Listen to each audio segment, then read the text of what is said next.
संत शिरोमणि आचार्य गुरुवर श्री विद्यासागर जी महाराज की जय। और हम योग प्रणेता पूज्य गुरुवर श्री प्रणम्य सागर जी महाराज की जय। ओम अरहम नमः। श्री तत्वात् सूत्र के शंका समाधान सत्र में आप सभी का स्वागत है। आज पूज्य श्री के द्वारा आपकी की गई शंकाओं का समाधान किया जाएगा। यदि आप भी अपनी शंकाएं भेजना चाहते हैं तो विजिट कीजिए ttv.arham.yoga और हमारे शंका समाधान फॉर्म को फिल कीजिए। सत्र संबंधी शंकाओं का समाधान स्वयं पूज्य श्री करेंगे। इस कक्षा की सभी जानकारियां जानने के लिए आप हमारी वेबसाइट ttv.arham.yoga को विजिट कर सकते हैं। आप हमारे व्हाट्सएप ग्रुप भी ज्वाइन कर सकते हैं cut.ly/तत्वार्थ पर। इस कार्यक्रम के प्रसारण में पुण्याचक बनकर आप धर्म प्रभावना कर सकते हैं और पुण्यार्जन भी कर सकते हैं। आप टीम अरहम को 9810436940 पर संपर्क कर सकते हैं। चलिए पूज्य गुरुवर के चरणों में चलते हैं। नमोस्तु मुनिषी श्वेता जी जैन बैंगलोर से पूछती हैं, नारी को मोक्ष नहीं है, हम स्त्री पर्याय को कैसे छेद सकते हैं? क्या नारी पर्याय से पुरुष पर्याय में जन्म हो सकता है? मार्गदर्शन करें। ये तो बहुत सिंपल सी बातें हैं। जैनिज्म को बेसिक रूप से समझने वाले इतना जानते हैं कि नारी कभी नारी ही रहने के लिए अभिशप्त नहीं है, और भले ही मोक्ष नारी पर्याय में नहीं मिलता हो, आपको भी चाहना भी नहीं रखनी चाहिए कि नारी पर्याय में मोक्ष मिले, है ना। आपकी भी चाहना यही होनी चाहिए कि मोक्ष जो है वो पुरुष पर्याय से ही मिले, और हमको भी पुरुष पर्याय की प्राप्ति हो, तभी हमें मोक्ष की प्राप्ति हो। ये हर एक नारी की भावना होनी चाहिए। रही स्त्री पर्याय को छेदने की बात, अगर आप जैन दर्शन को अच्छे ढंग से पढ़ें, उससे प्राप्त होने वाले ज्ञान पर अगर आप श्रद्धान बनाएं और उसी श्रद्धान के अनुसार आप अपने परिणाम और भावों को संजोएं, तो आपके लिए सम्यक दर्शन के माध्यम से वह स्त्री पर्याय का विच्छेद भी होगा, क्योंकि सम्यक दृष्टि जीव नियम से पुरुष पर्याय पुरुष वेद के साथ ही उत्पन्न होता है। नमोस्तु मुनिषी रश्मि अनिल जैन कंचन विहार जबलपुर से पूछ रही हैं, नमोस्तु गुरुवर, मेरे ऐसे कौन से कर्म का उदय है कि मैं आपके दर्शन को बहुत दिनों बाद कर पाती हूँ? ये मेरा दर्शनावरणी कर्म है या अंतराय कर्म? देखिए, दर्शन तो किसी ना किसी तरह से आजकल आप सब लोगों को उपलब्ध होते ही रहते हैं। साक्षात नहीं भी होते हैं तो भी आजकल सब आपके पास में जो मोबाइल जैसे उपकरण रहते हैं, उनमें आपको सब लाइव सुनने को मिलता है, देखने को मिलता है। तो जब तक आपके लिए ऐसे दर्शन नहीं होते हैं जो आप साक्षात चाहते हैं, तब तक आप इस तरह के दर्शन से भी दर्शन तो पा ही रहे हैं ना। संतुष्ट तो उससे भी हुआ जा सकता है, क्योंकि सब लोगों के लिए अपनी घर परिवार की जिम्मेदारियां भी देखनी पड़ती हैं। अगर आप बहुत जल्दी जल्दी भाग भाग करके यहाँ आएंगे और आपके घर में कहीं प्रतिकूलता बन गई, तो फिर आपके लिए जितने अंतराल से अभी दर्शन करने को मिल रहा है, कहीं वो भी भारी ना पड़ जाए। तो ये देखते हुए आप ये विचार करें कि हर चीज़ के लिए एक समय नियमित होता है। दर्शनावरणी कर्म या अंतराय कर्म ये तब मायने रखते हैं जब हम चाहें और हमारे लिए सब तरह की तैयारियां भी हों, उत्साह भी हो, और फिर भी हम ना पहुंच पाएं, तब ये चीज़ें मायने रखती हैं। ये तो आपकी अपनी खुद की घर की परिस्थितियां हैं कि आप सप्ताह में एक दिन आ पाते हैं कि 2 सप्ताह में एक दिन आ पाते हैं। ये तो आप अपने समय निकालने के ऊपर है। तब तक के लिए जो आप इस तरह से लाभ लेते हैं, ये भी लाभ आपके लिए कहीं ना कहीं उस क्षयोपशम से ही हो रहा है जो आपके अंदर विद्यमान है। नमोस्तु मुनिषी सुनीता जी जैन नीमच से पूछ रही हैं, विदेही क्षेत्र में रहने वाले जीव क्या नियम से मोक्ष जाते हैं? मोक्ष का सुख कैसा होता है? ओहो हो, यहाँ बैठ करके मोक्ष का सुख कैसे बताएंगे है ना। विदेह में रहने वाले जीव नियम से मोक्ष जाते हैं ऐसा तो नहीं है। विदेह से भी स्वर्ग भी जाते हैं, मोक्ष भी जाते हैं और नरक भी जाते हैं। सब जगह जाया जाता है। मनुष्य पर्याय से सब जगह जा सकते हैं। विदेश क्षेत्र में भी रह कर के जीव पाप करेंगे, वहाँ से भी पाप होते हैं, वहाँ से भी नरक में जाते हैं। तो ऐसा कुछ नहीं है। रही बात मोक्ष सुख की, उसके लिए तो डिटेल बताने के लिए आप ये सब जो शांतिनाथ भगवान का अभी चरित्र चित्रण चल रहा है, इसमें बहुत अच्छे ढंग से डिटेलिंग की गई है, आप उसको थोड़ा सा सुनिएगा। अनंत सुख को हम अगर 1-2 मिनट ही बताएंगे तो फिर वो सुख की वैल्यू नहीं रहेगी, है ना। उस सुख को हमने जहाँ कहीं पर भी अच्छे ढंग से समझाया है, वो घंटों घंटों भर तक के जो प्रवचनों में समझाने की जो कोशिश की जाती है, आप उस प्रवचन से सुनिएगा, है ना। 2 मिनट में अगर आपको समझाने की कोशिश करेंगे तो फिर वो अनंत सुख भी फीका पड़ जाएगा, फिर आपको इच्छा भी नहीं रहेगी। इसलिए हम इच्छा आपकी मारना नहीं चाहते हैं। तो आप ऐसे कभी प्रवचन सुनिएगा जहाँ पर मैंने पहले समझाया है, उसी से आपके लिए अच्छा होगा। नमोस्तु मुनिषी। मुनिषी शशि जैन टीकमगढ़ से पूछ रही हैं, पंचम काल का अंत कैसे होगा, इससे हम कैसे बचे हैं? आप क्या पंचम काल के अंत तक जीवित रहेंगे? जो आप बचने की चिंता कर रहे हैं, आप अपनी उम्र में जो कुछ भी 25-50 साल की उम्र है, इस उम्र में आप अच्छे से धर्म ध्यान कीजिएगा। जब आप यहाँ धर्म ध्यान कर लेंगे, अच्छे आपको स्वर्गों की आयु मिलेगी, तो स्वर्गों की आयु भी बहुत अधिक होती है। अगर आप अच्छे भावों के साथ, अच्छी लेस्याओं के साथ यहाँ से मरण को प्राप्त होते हैं, तो कम से कम भी स्वर्गों में जो आयु रहती है वो पल्लियों की आयु मिलती है ना। 10,000 20,000 वर्ष की आयु तो बहुत संक्लेश वालों को, क्षुद्र लोगों को मिला करती है। तो अगर आपको असंख्यात वर्ष की आयु मिल गई, तो ये तो सब 21,000 वर्ष के कुछ ही वर्ष बचे हुए रहते हैं। तो उन वर्षों में तो 20,000 वर्ष, 18,000 वर्ष, ये सब बचाना तो आपके लिए आराम से हो जाएगा।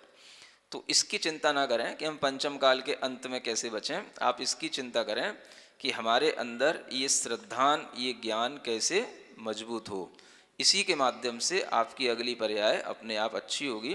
तो आप वहाँ बैठे बैठे स्वर्गों में ये पंचम काल, छठवां काल यहाँ हो रहा है, आराम से देखेंगे और आप स्वर्गों के सुख का आनंद लेंगे। यहाँ का दुख आपको नहीं मिलेगा। नमोस्तु मुनिषी। मुनिषी आशा जैन जी किशनगढ़ से पूछ रही हैं, जन्म लेते ही क्या यह तय हो जाता है कि जीव कौन सी गति में जाएगा? जन्म लेते ही जीव ने जब जन्म ही लिया है तो वो गति को तय करके ही तो आया है। जन्म लेने के बाद क्या तय करना है? अगली गति कौन सी होगी? अगली गति तो उसके लिए बहुत सारा उम्र है, बहुत सारा उसका पुरुषार्थ है, उस पर निर्भर करेगी, उसके अपने परिणामों पर निर्भर करेगी। नमोस्तु मुनिषी। मुनिषी मधु जी जैन भोपाल से पूछ रही हैं, निद्रा को जीतने के लिए क्या करना चाहिए? ये एक बड़ा गंभीर प्रश्न है। निद्रा को जीतने के लिए क्या करना चाहिए? एक तो ये समझ में आता है कि कई बार निद्रा आदि आपके लिए इसलिए भी हो सकती है कि जो एक तरह से देखा जाए शरीर शुद्धि नहीं होती है, जिसे अपन कह सकते हैं शरीर में जो कोष्ठबद्धता रहती है, आंतों में अनेक तरह से शुद्धि नहीं होने के कारण से भी सिर भारी रहता है, असमय पर निद्रा आती है। तो आप अपने लिए थोड़ा सा कुछ ऐसे शरीर के लिए योग अभ्यास या कुछ ऐसा करें कि अपने पेट आदि को सही रखने के लिए, है ना, कुछ अच्छे गर्म पानी का कल्प करें थोड़ा सा, है ना। जैसे आप एक दिन कुछ भोजन ना करें, केवल बस गर्म पानी में नमक मिला करके थोड़ा उसका सेवन करें, ठीक है ना। तो शरीर में हल्कापन आना चाहिए। ये आपको सही बात बता रहा हूँ, भीतरी बात बता रहा हूँ। और ये ही जो है कारण होता है जो हमारे दिमाग पर सीधा असर डालता है। अगर आपकी आंतों में बहुत सारा मैल चिपका हुआ है, आपकी शरीर शुद्धि नहीं है, तो आपका सिर अवश्य भारी रहेगा। आप ऐसा करके देखें, योग अभ्यास करें। इसके माध्यम से भी बहुत सारी जो शरीर में अनेक तरह की बीमारियां जो बनने लग जाती हैं, उनसे निजात मिलती है। तो इस तरह के अभ्यास से आपको 8-15 दिन के अंदर ही कुछ फर्क मिलने लगेगा। कहने का मतलब यह है, 8-15 दिन में 1 बार 2 बार आप कभी इस तरह से जल उपवास करने की कोशिश करें। है ना। गरम जल में हल्का सा नमक डाल करके उसका कम से कम सेवन करें। अगर पूरे दिन नहीं भी रहा जाता है तो आप उसको पीने के कम से कम 6 घंटे बाद भोजन करें, थोड़ा सा हल्का सा सुपाच्य भोजन करें। ऐसा अगर आप 2-3 दिन भी कर लेंगे तो भी आपके लिए बहुत राहत मिल जाएगी। ये भी एक बहुत बड़ी बात है, जो अगर आपके लिए ये परेशानी वास्तव में है तो आप इस तरह से इलाज करें। एक वो होती है कि भाई वैसे तो ठीक है, लेकिन जैसे ही कोई पढ़ने लिखने की बात आ जाती है तो नींद आने लग जाती है, और वैसे सब अच्छा चलता है। तो ये आपकी एक अपनी एक रुचि की कमी है। पढ़ने लिखने के प्रति अपनी अच्छी आदत नहीं होने के कारण से, उसमें इंटरेस्ट नहीं होने के कारण से होता है। तो उसके लिए तो फिर आपको इंटरेस्ट बनाना पड़ेगा, तो वो एक दूसरी चीज़ हो गई। तो ऐसे इन दोनों कारणों से निद्रा आती है। आप इन दोनों कारणों में से जो भी कारण आपके अंदर हो उससे समाधान प्राप्त कर सकते हैं। नमोस्तु मुनिषी। मुनिषी हेमलता जी जैन मेरठ से पूछ रही हैं, नमोस्तु गुरुवर, मेरा प्रश्न है, यदि दिवाली में सूतक लग जाए तो हम दीपावली कैसे मनाएं? समाधान। कोई बात नहीं, चाहे सूतक लगे, चाहे पातक लगे, चाहे कुछ लगे, सब अपने भावों से मनाया जाता है ना। क्या मनाना है आपको? भगवान की भक्ति करना है। आप कहीं से भी अपने मोबाइल में वर्धमान स्तोत्र ऑन कर लीजिए, भगवान की भक्ति कर लीजिए। क्या करते हो दीपावली पे? दीप जलाने हैं। वो कोई सौर सूतक से संबंध क्या रखते हैं दीपों का? सौर सूतक से संबंध तो मंदिर की चीज़ों का होता है। आपको दीप जलाना है, आपने जला लीजिए अपने घर पर, मंदिर में मत आइए, मंदिर में मत लाइए। और क्या होता है उससे?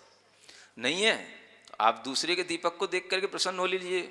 जैसे मान लो मैं ही इनके सामने खड़ी हूँ, या किसी से कह दीजिए मेरे घर में ला करके दीपक रख दीजिए, वो ला के रख देगा, है ना। इसीलिए तो आज ये बताया था कि दीपावली के दिन दूसरे लोग दूसरों का सहयोग करें।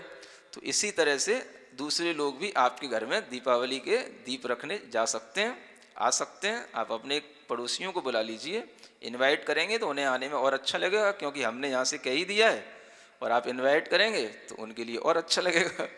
तो बड़ा इजी है, इसलिए आपको इन सब चीज़ों में नहीं पड़ना। जो भी हम क्रियाएं कर रहे हैं वो सब हमारी भावों से ज़्यादा होती हैं। क्रियाओं से मिलने वाले फलों से ज़्यादा बड़ा फल भावों से होता है।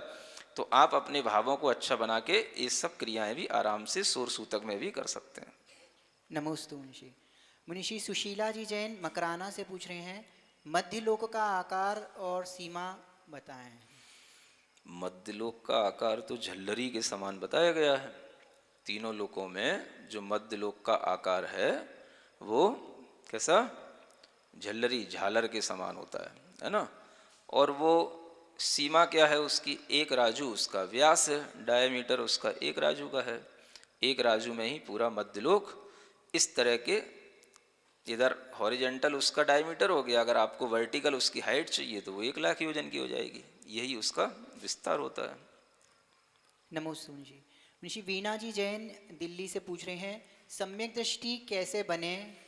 मेरी शंका का समाधान करें। नमोस्तु। आप केवल ना जो हम पढ़ा रहे हैं, क्लास पढ़ा रहे हैं, जो हम ध्यान करा रहे हैं, बस आप आंख बंद करके उतना ही करते रहिए। आप कसम खा लीजिए कि मुझे महाराज की हर क्लास सुनना है, हर क्लास में पूरा का पूरा इंटरेस्ट लेना है, और जो भी हमें ध्यान नया नया मिल रहा है वो हर ध्यान करना है। सम्यक दर्शन की तो हम आपको गारंटी दे रहे हैं, अपने आप हो जाएगा। नमोस्तु मुनिषी। मुनिषी एक श्रावक, उनका नाम यहाँ ज्ञात नहीं है, पूछ रहे हैं, कल्पवासी देवों के कितने इंद्र होते हैं? इंद्रों की संख्या आपके लिए 4th अध्याय में बताई जाएगी। प्रश्न भी आप थोड़ा जल्दी करते हैं कई बार, अभी 3य अध्याय चल रहा है। कल्पों की संख्या तो 16 होती है, लेकिन इंद्रों की संख्या 12 होती है। क्यों होती है वो आपको उसी 4th अध्याय में स्पष्ट रूप से समझ में आएगी। नमोस्तु मुनिषी। मुनिषी रचना जी जैन हरपालपुर से पूछ रहे हैं, महाराज जी नमोस्तु, क्या देवों के सर पर बाल नहीं होते और देवियों के सिर पर होते हैं या नहीं? जैसे देव हैं वैसी देवियां हैं। सिर पर बाल होना एक तरह की प्रॉब्लम है। हाँ, आपको लगता है बड़ी सुंदरता की चीज़ है, लेकिन इसको संभालना पड़ेगा। इसके लिए भी जो है बहुत ख्याल रखना पड़ता है, साफ सुंदर बना के रखना पड़ता है। और एक तरह से ये शरीर का मल माना गया है। समझ रहे हैं? जैसे नाखून हैं बढ़ते रहते हैं, उन्हें काटना होता है, बाल हैं बढ़ते रहते हैं, उन्हें निकालना होता है, काटना होता है, नहीं करें तो उसमें तरह तरह के जीव जंतु पड़ जाते हैं। हाँ, कंघियाँ डालते हो ना आप लोग अपने बालों में, कैसे भर भर के निकलते हैं। तो तो देवों को इतनी तो फैसिलिटी मिलनी चाहिए कि भाई इन सब बीमारियों से बचें, इन सब प्रॉब्लम से बचें। इसलिए न देवों के बाल होते हैं न देवियों के बाल होते हैं, फिर भी वो बहुत सुंदर लगते हैं। अब आपको इमेजिन नहीं हो रहा है कैसे सुंदर लगते हैं, तो आप उनकी कहीं से फ़ोटो मंगा लीजिए, देख लीजिए, है ना। या आप इमेजिन करके देखिए कि बिना बाल के भी कैसे सुंदर वो लगते होंगे। अच्छे लगते हैं, आप लोगों से बहुत अच्छे लगते हैं, ऐसा मान के चलिए। नमोस्तु मुनिषि। मुनिषि रूबी जी जैन देहरादून से पूछ रही हैं, नमोस्तु गुरुदेव, मुझे जिज्ञासा है कि असुर, राक्षस तथा व्यंतर देवों में क्या अंतर होता है। अलग अलग हो गया ना, असुर कुमार देव तो भवनवासी की फैकल्टी हो गई, राक्षस देव जो है ये व्यंतर देवों के लिए हो गया। ऐसे जो है इनके ये उपवेद हैं। राक्षस जो है ये व्यंतर देवों के भेदों में आते हैं और असुर कुमार भवनवासी देवों में आते हैं, ये अंतर समझ लेना। प्रभा जी जैन बेलगाम से पूछती हैं, गुरुदेव के चरणों में त्रिबार नमोस्तु नमोस्तु नमोस्तु। गुरुदेव, मेरी ये शंका है कि तीर्थंकर जब मोक्ष जाते हैं तब उनका शरीर परमोदारिक होने से कर्पूर के जैसे उड़ जाता है, पर नख और केश शेष उस स्थान पर क्यों रहते हैं। शरीर में नख और केशों की जो उत्पत्ति होती है वह एक विशिष्ट बड़ी हुई अस्थियों के रूप में जानी जाती है। नख शरीर के बाहर और केश भी शरीर के बाहर के ऐसे अवयव हैं जो एक अलग से उनकी रचना होती है, और जिस तरह से पूरे औदारिक शरीर में जो भी रचनाएं हैं उनसे ये रचना एक अलग होती है। यूँ कह सकते हैं कि इन नख और केशों को बनने वाले जो पुद्गल स्कंद हैं, पुद्गल वर्गणाएं हैं, वो अलग तरह की हैं। यह एक जो शरीर के अंदर से ही उत्पन्न होने वाला है लेकिन बाहर दिखाई देने वाले अवयव हैं। इन अवयवों को पूरे शरीर की जो औदारिक रचना है उन औदारिक शरीर की वर्गणाओं के स्कंधों से मैच नहीं कर सकते। इसलिए पूरा शरीर कपूर की तरह उड़ भी जाए तो भी ये नख और केश ये बचे रह जाते हैं। ये जरूर जानना कि इनकी रचना अलग तरह के पुद्गल स्कंदों से होती है, जो सामान्य शरीर के अंदर होने वाली धातु उपधातुओं के परिवर्तन हैं वो अलग हैं, और ये जो है वो अलग है। तभी आपको इसमें अंतर समझ में आ पाएगा। नमस्ते गुरुदेव। अगला प्रश्न रूबी जी जैन देहरादून से पूछ रही हैं, गुरुवर को सादर नमोस्तु।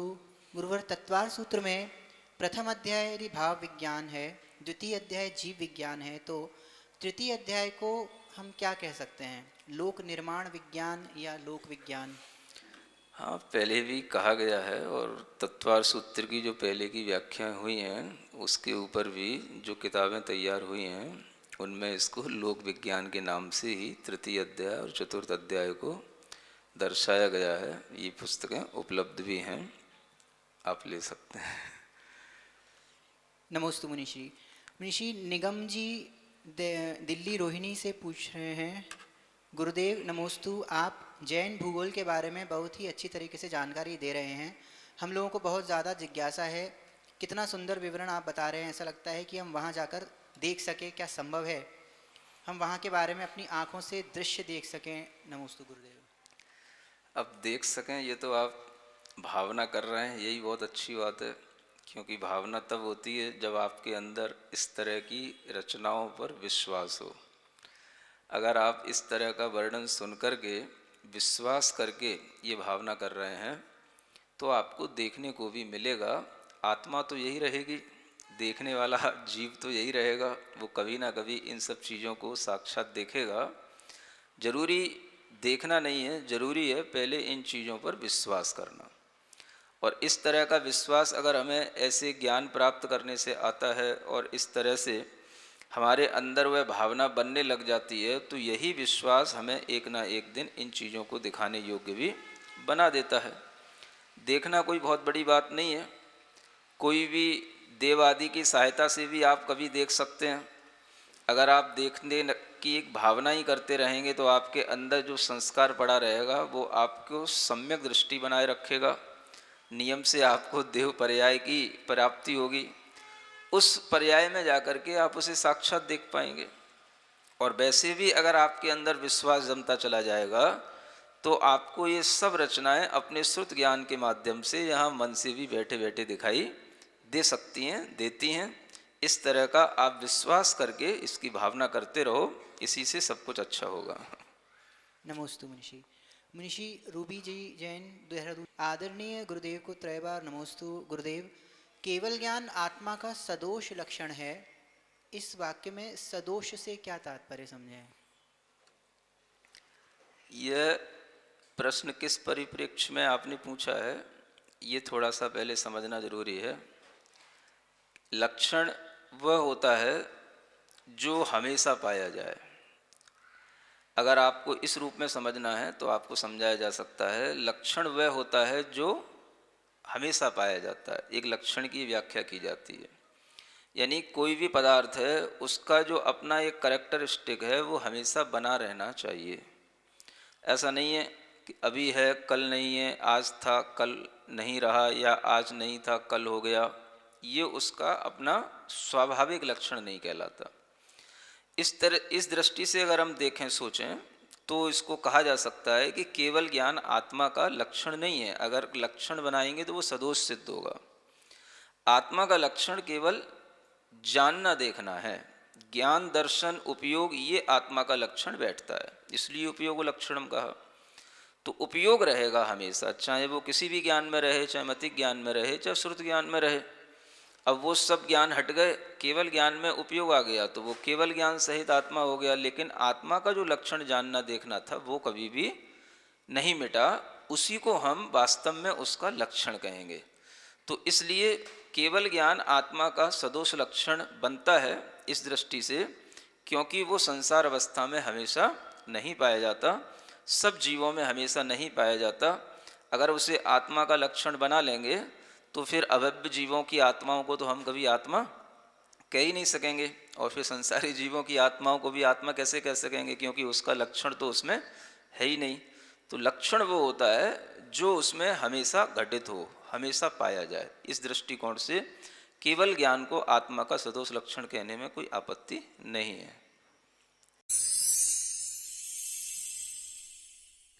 सिरिजिण वाणी जग कल्याणी, जग जन मदतम मोहरी, जणमण हारी गढ़हर हारी, जम जरा भव रोग हरि।